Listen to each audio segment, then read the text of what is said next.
Good evening friends, welcome to my channel Electronics Hacker. This is Kausal Maurya and I hope you are very well safe and sound. So friends, in this video we have talked about the continuous wave radar. This is the video on the topic of the microwave and radar engineering. This is the video from the playlist of the radar engineering. So दोस्तों, let's start the video and video is on topic of the continuous wave radar. सो दोस्तों start करेंगे एक simple continuous wave radar के बारे में। तो जानते हैं दोस्तों, जो आपका सिंपल कॉन्टिन्यूस वेव रडार होता है वो आपका डॉपलर के इफेक्ट पे, डॉपलर के फ्रीक्वेंसी शिफ्ट पे काम करता है, उसी के सिद्धांत पे। तो पिछले वीडियो में हमने डॉपलर इफेक्ट के बारे में बात किया है, आपको प्लेलिस्ट में डॉपलर इफेक्ट का वीडियो मिल जाएगा, तो वहाँ से हम देखेंगे। और आपको थोड़ा सा हम शॉर्ट में बता देते हैं डॉपलर इफेक्ट होता क्या है। कि जब कभी भी कोई भी मीडियम, साउंड का मीडियम या किसी वेव का मीडियम आपके पास से गुजरता है या आपके पास आता है, आपके पास आने के बाद दूर जाता है, तो उसके कारण उसके साउंड में या उसके वेव में जो इफेक्ट आते हैं वो डॉपलर इफेक्ट बोला जाता है उसको। जैसे आपके पास कोई ट्रेन आ रही है तो ट्रेन की आवाज़ आते वक्त उसकी फ्रिक्वेंसी और दूर जाते वक्त उसकी फ्रिक्वेंसी में जो भी शिफ्ट आएगा वो आपका डॉपलर फ्रिक्वेंसी शिफ्ट उसको बोला जाएगा। तो दोस्तों, डॉपलर इफेक्ट की बात ये रही। तो कॉन्टिन्यूस वेव रडार जो होता है वो दोस्तों मूविंग टारगेट्स की बात करता है। यह स्टेशनरी टारगेट के लिए नहीं यूज़ किया जाता दोस्तों, ये मूविंग टारगेट के लिए यूज़ किया जाता है। इस वजह से हम डॉपलर फ्रीक्वेंसी शिफ्ट के सिद्धांत पर यह काम करता है और इसको हम मूविंग टारगेट्स के लिए यूज़ में लाते हैं। तो दोस्तों, कॉन्टिन्यूस वेव रडार जैसे नाम से ही स्पष्ट है कि कॉन्टिन्यूस वेव। इससे पहले हमने पल्स वेव रडार पढ़ा था, तो उसमें हम जो है ट्रांसमिट कर रहे थे जो सिग्नल, वो हमारा पल्स के फॉर्म में था, एक स्क्वायर वेव था, पल्स के फॉर्म में, पल्स ट्रेन के फॉर्म में था। और यहाँ पर जो हम कॉन्टिन्यूस वेव के फॉर्म में जो साइन वेव हम रेडिएट करेंगे, ना कि पल्स हम पल्स वेव रडार में यूज़ करते थे, लेकिन यहाँ पर हम कॉन्टिन्यूस साइन वेव को रेडिएट करेंगे। ठीक है दोस्तों, नेक्स्ट बात कर रहा है कि ट्रांसमीटर तथा रिसीवर को आइसोलेट करने के लिए सर्कुलेटर का यूज़ किया जाता है। या तो आप सर्कुलेटर का यूज़ कीजिए या तो आप दो एंटीना का यूज़ कीजिए। पल्स वेव में एक ही एंटीना डप्लेक्सर स्विच लगा के काम कर लेते थे, लेकिन यहाँ पे डप्लेक्सर स्विच नहीं लगाते हैं। यहाँ पे हम या तो सर्कुलेटर का यूज़ करेंगे या तो हमें दो एंटीना का यूज़ करना होगा। तो दोस्तों, नेक्स्ट कह रहा है कि कंटिन्यूस वेव रडार में ट्रांसमिटिंग सिग्नल तथा रिसीविंग सिग्नल को सेपरेट करने हेतु change in frequency Doppler effect के सिद्धांत को यूज़ किया जाता है। तो डॉपलर इफेक्ट के सिद्धांत पर यूज किया जाता है, जो इसके ट्रांसमीटर सिग्नल तथा रिसीवर सिग्नल होता है उन दोनों को सेपरेट करने के लिए जो उनकी फ्रिक्वेंसी चेंज होती है वो डॉपलर फ्रिक्वेंसी शिफ्ट का चेंज होता है। तो दोस्तों चलिए एक एक कंपोनेंट के बारे में हम जानेंगे, इसके बाद हम इसका ब्लॉक डायग्राम देखेंगे और इसके बाद एडवांटेज देखेंगे हम कॉन्टिन्यूस वेव रडार का। दोस्तों सबसे पहले हम बात करते हैं ट्रांसमीटर। ट्रांसमीटर वह पार्ट होता है कॉन्टिन्यूस वेव रडार का जो कि आपका ट्रांसमिट करता है सिग्नल, कॉन्टिन्यूस वेव का सिग्नल। तो कॉन्टिन्यूस वेव रडार का ट्रांसमीटर एफ नॉट फ्रिक्वेंसी का कॉन्टिन्यूस वेव जो कि आप अनमॉड्यूलेटेड होता है, मॉड्यूलेट नहीं की जा रहेगी, वैसा सिग्नल को ट्रांसमिट करता है। और टारगेट को मूवमेंट के अकॉर्डिंग रिसीव्ड एनर्जी की फ्रिक्वेंसी हो तो उसमें डॉपलर इफेक्ट आता है। देखिए, अगर आपका टारगेट आपकी तरफ आ रहा है, आपके पास आ रहा है, तो आपका जब रिसीव किया जाएगा जो मैसेज जो आपने ट्रांसमिट किया, तो जब उसको रिसीव करेंगे इको को, तो आपको इको मिलेगा F naught plus F D. F not आपने जो ट्रांसमिट किया है और एफ डी जो डॉपलर फ्रीक्वेंसी आई तो वो ऐड हुई अगर आपके पास आ रहा है। जैसे ट्रेन आपके पास आती है तो फ्रीक्वेंसी बढ़ती है ना, तो डॉपलर फ्रीक्वेंसी ऐड हो रही है, आवाज़ लगता है कि बढ़ रहा है ट्रेन का, और जब दूर जाती तो लगता धीरे धीरे दूर जैसे लगे जाती लगती है। तो उसी तरह से जब आपसे दूर कोई टारगेट जा रहा है तो आपको जो इको मिलेगा वो F naught minus F D होगा। मतलब जो आपकी फ्रिक्वेंसी आपने इको की जो ट्रांसमिट की थी सिग्नल की फ्रिक्वेंसी एफ नॉट, और उसमें से डॉपलर फ्रिक्वेंसी को घटा दिया जाएगा। तो ये दोस्तों ये रही बात कि अगर आपके पास टारगेट आ रहा है तो F naught plus F D, और अगर आपसे दूर जा रहा है टारगेट तो F naught minus F D. तो दोस्तों ये रही बात ट्रांसमीटर की। ट्रांसमीटर जो होता है वो एफ नॉट फ्रिक्वेंसी की कॉन्टिन्यूस अनमॉड्यूलेटेड वेव को ट्रांसमिट करने के लिए यूज़ किया जाता है कॉन्टिन्यूस वेव रडार में। तो दोस्तों नेक्स्ट जो आपका कंपोनेंट यूज़ किया जाता है वो होता है डिटेक्टर। डिटेक्टर दोस्तों क्या होता है कि डिटेक्टर को हम एक तरह से मिक्सर भी बोल सकते हैं। तो इसका काम क्या होगा कि यह मिक्स करेगा दो फ्रीक्वेंसीज को। देखिए, या तो आपके पास F naught plus F D आया या तो आपके पास F naught minus F D आया, ठीक है। तो इन दोनों फ्रीक्वेंसी को जो आपका रेफरेंस फ्रीक्वेंसी एफ टी है उसके आधार पर मिक्स करेगा और एफ टी को हम ट्रांसमीटर से डायरेक्टली लेते हैं। तो एफ टी को ट्रांसमीटर से डायरेक्ट लेंगे और जो हमें आगे मिला एफ टी कह सकते हैं या हम इसको एफ नॉट भी बोलेंगे। एफ नॉट को यहाँ थोड़ा सा हम करेक्शन करेंगे, एफ टी को एफ नॉट बोलेंगे तो एफ नॉट को हम ट्रांसमीटर से लेंगे क्योंकि हमारा ट्रांसमीटर जो है यह एफ नॉट का फ्रीक्वेंसी का सिग्नल जनरेट कर रहा है। तो एफ नॉट को हम ट्रांसमीटर से लेंगे और जो हमारा ई को मिला रहेगा F naught minus F D F naught plus F D जो होगा उसके हिसाब से, उसके रेफरेंस के हिसाब से मिक्सर में या डिटेक्टर में हम मिक्स करने के बाद इससे आउटपुट दे देंगे, ठीक है दोस्तों। नेक्स्ट बात करेंगे, नेक्स्ट कंपोनेंट आपका होता है डॉपलर फिल्टर। दोस्तों डॉपलर फिल्टर को हम एक तरह से यह भी कह सकते हैं कि डॉपलर फिल्टर जो होता है वो डॉपलर फिल्टर आपका एक तरह का लो पास फिल्टर होता है, एक लो पास फिल्टर होता है जिसको हम डॉपलर फिल्टर बोलते हैं। तो डॉपलर फिल्टर का दोस्तों क्या काम होता है कि डॉपलर फिल्टर डिटेक्टर की जो आउटपुट हमें मिली रहती है वो एफ डी प्राप्त होती है। अब ये प्रश्न है कि अब एफ डी वो प्लस होगा या माइनस होगा, क्योंकि अगर F naught plus F D था तो प्लस मिलेगा, F naught minus F D है तो माइनस मिलेगा, और एफ नॉट तो एफ नॉट से कैंसिल हो ही जाएगा क्योंकि एक एफ नॉट जो आप डायरेक्ट रेफरेंस ले रहे हैं। अभी आपको ब्लॉक डायग्राम से ज़्यादा क्लियर हो जाएगा। तो जिसको एक लो पास फिल्टर से पास किया जाता है जो डॉपलर फिल्टर होता है, तो डॉपलर फिल्टर या beat frequency amplifier station target जिसको हम बोलते हैं, तो उससे आने वाली इकोस को एलिमिनेट करता है तथा डॉपलर इको सिग्नल को इस स्तर तक एम्पलीफाई कर देता है कि वह इंडिकेटिंग डिवाइस या फ्रीक्वेंसी काउंटर को ऑपरेट कर सके। कहने का मतलब है कि जो डॉपलर फ्रीक्वेंसी से जो डॉपलर की फ्रीक्वेंसी आएगी उसको पहली बात तो इको जो उसके साथ आ रहा है उसको एक ऐसे सर्टेन एम्पलीफायर के उसमें एलिमिनेट कराएगा और इतने उस लेवल तक एम्पलीफाई कर देगा कि आगे जो आपका डिस्प्ले यूनिट्स हैं जैसे आपका पल्स पोजीशन इंडिकेटर हो गया, सीआरटी हो गया, जो भी जितने भी ए स्कोप, बी स्कोप, सी स्कोप हैं, तो जितने भी आपके इंडिकेटिंग डिवाइसेस हैं उसके लायक हो जाए कि वो इंडिकेटिंग डिवाइसेस ऑपरेट कर सकें, वो इंडिकेटिंग डिवाइसेस दिखा सके हमारा टारगेट किस दिशा में आ रहा है और कितनी दूरी पे है। दोस्तों एक मेजर डिसएडवांटेज है आपका जो है कॉन्टिन्यूस वेव रडार का। मेजर डिसएडवांटेज क्या है कि आपका जो डॉपलर फिल्टर होता है लो पास फिल्टर, या माइनस एफ डी और प्लस एफ डी में कोई डिफरेंस नहीं कर पाता है, मतलब ये इसका साइन सेंसिटिविटी बहुत कम होती है।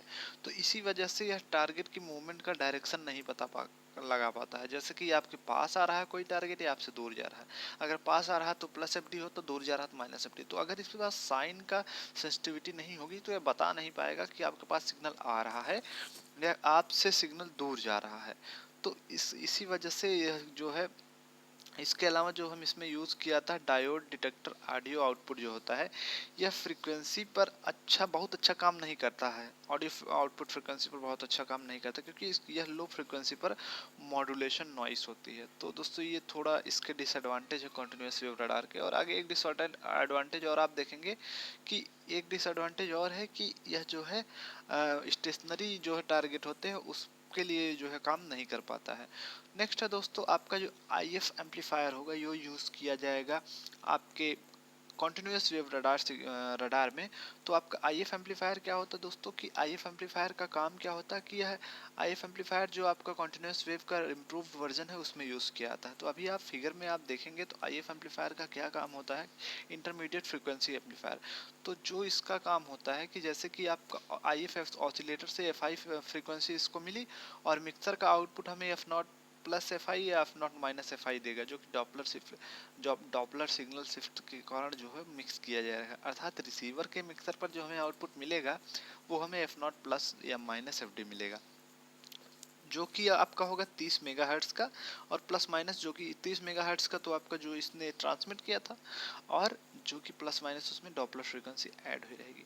तो IF एम्पलीफायर इस फ्रीक्वेंसी को इस तरह से एम्पलीफाई करता है कि जो डिटेक्टर डॉपलर फ्रीक्वेंसी आउटपुट देता है तथा प्लस तथा माइनस लॉस्ट हो जाता है, अतः पता लगाना संभव नहीं होता है कि टारगेट पास आ रहा है या दूर आ रहा है। ठीक है, तो आप इसको चित्र में अलग अलग दिखाए गए हैं कि इसी वजह से सर्कुलर का यूज़ करके एंटीना को काम चलाया जाता है।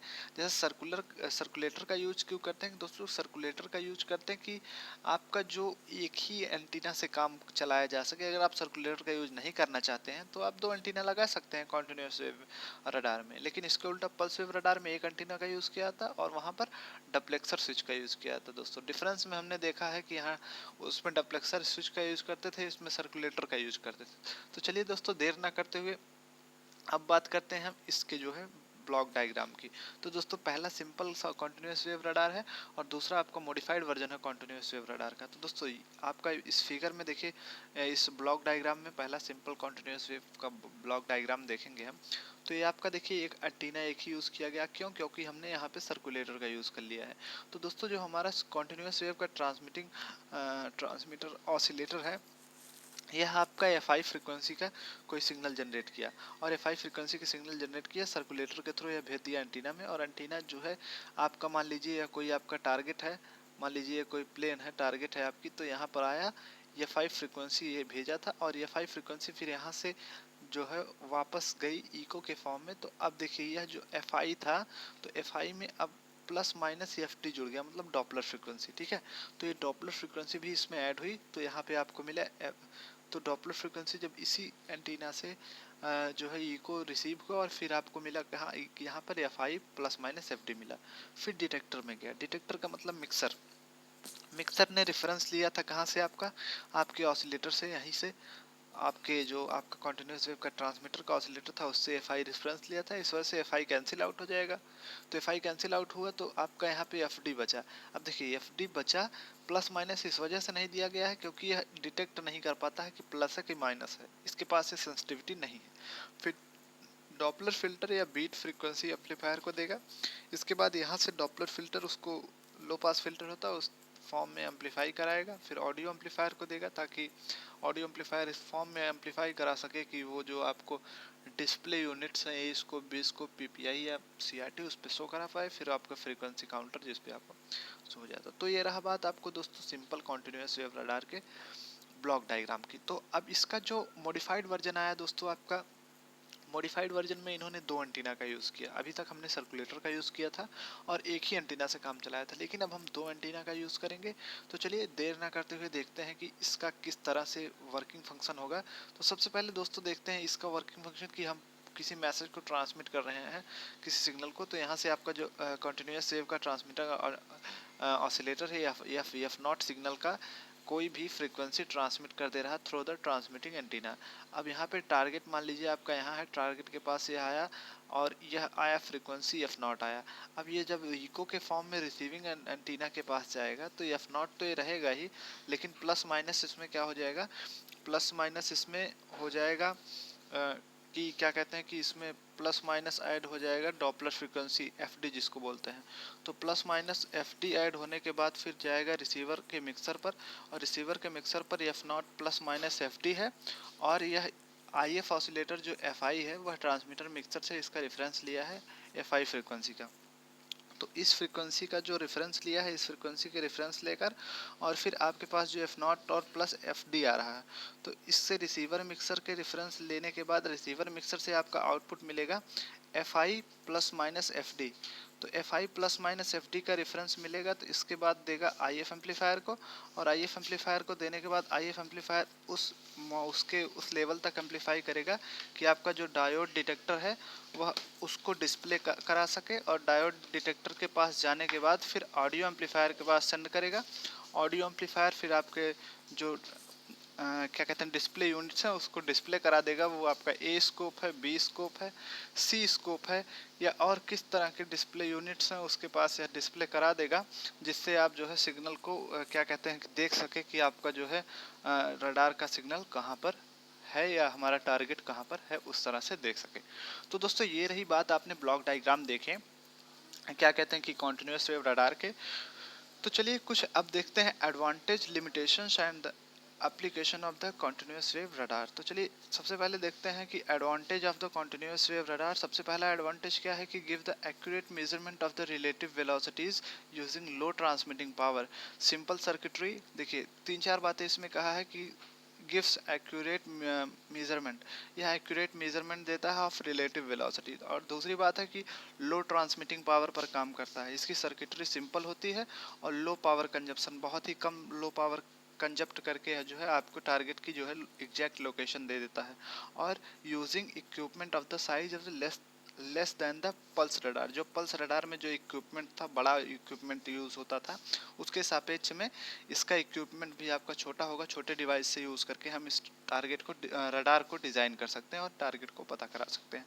नेक्स्ट इसका दोस्तों एडवांटेज है कि unaffected by the presence of the stationary target because of zero Doppler shift. अगर कोई आपका टारगेट स्टेशनरी है, मतलब कोई टारगेट आपका मूव नहीं कर रहा है, तो उसके लिए यह रडार किसी काम का नहीं रह जाता है, अनअफेक्टेड रहता है, क्योंकि इसमें बीच में जब तक कोई मूवमेंट नहीं होगी टारगेट का, तब तक कोई डॉपलर का फ्रीक्वेंसी शिफ्ट नहीं होगा। तो जब डॉपलर का शिफ्ट ही नहीं होगा तो इससे कैसे ये बता पाएगा कि आपका क्या कहते हैं कि टारगेट कहाँ पर है और किस तरह से, क्योंकि इसका पूरा प्रिंसिपल डॉपलर इफेक्ट पर टिका हुआ है।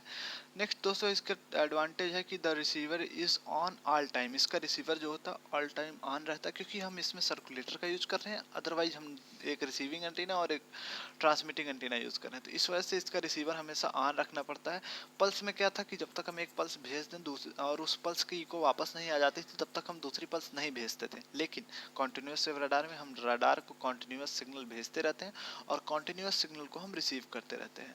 ठीक है दोस्तों, नेक्स्ट इसकी एडवांटेज है कि capable of the measuring large range of target speeds quickly and accurately. तो यह जो है बहुत ही ज़्यादा रेंज के टारगेट को जो है जल्दी से और एकदम सही सही जो है एक्यूरेट जो है मेजरमेंट के लिए यूज़ किया था। नेक्स्ट एंड लास्ट एडवांटेज इसका क्या है कि can also measure direction of the target, यह टारगेट का डायरेक्शन भी मेजर करता है। If some additional circuitry use, अगर इसमें कुछ एडिशनल सर्किटरी यूज कर ली जाए तो यह डायरेक्शन भी बता देता है कि टारगेट की डायरेक्शन कहाँ है। तो चलिए दोस्तों, ये रही बातें आपकी एडवांटेज की। अब कुछ बात कर लेते हैं हम डिसएडवांटेज ऑफ द आपका कॉन्टिन्यूस वेव रडार की। डिसएडवांटेज, आपका बेसिक डिसएडवांटेज क्या है? तो सबसे पहला डिसएडवांटेज क्या है कि it can transmit the limited power, तो यह जो है लिमिटेड पावर ट्रांसमिट होता है। So naturally maximum range is also limited, तो अगर इसका पावर लिमिटेड है, लिमिटेड पावर पर ट्रांसमिट करता है, तो ऑब्वियस सी बात है कि इसकी रेंज भी लिमिटेड होगी। और सेकंड इसकी डिसएडवांटेज क्या है? It get confuse if the large number of target, ज़्यादा से ज़्यादा अगर टारगेट हो जाते हैं, बहुत ज़्यादा टारगेट हो जाते हैं, तो यह कंफ्यूज हो जाता है कि हमारा टारगेट क्या है।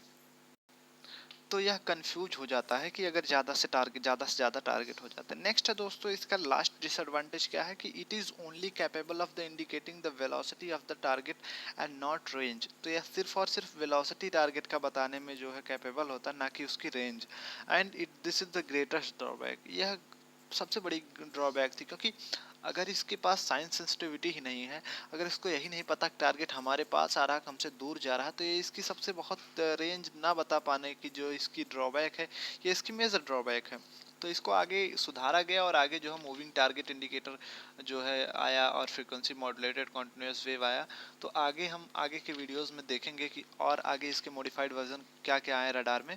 तो दोस्तों नेक्स्ट हम देखते हैं आपका इसका एप्लीकेशन हम देख लेते हैं रडार का, इसका कॉन्टिन्यूस वेव रडार का दोस्तों। और एप्लीकेशन इसके दो एप्लीकेशन हैं कि एयरक्राफ्ट नेविगेशन में, aircraft navigation for the speed measurement as rate of climb meter for the vertical take off planes. तो यह एयरक्राफ्ट नेविगेशन में यूज़ किया जाता है speed measurement as rate of climb meter for the vertical take off planes. और second इसका यूज़ करते हैं रडार स्पीड मीटर्स में।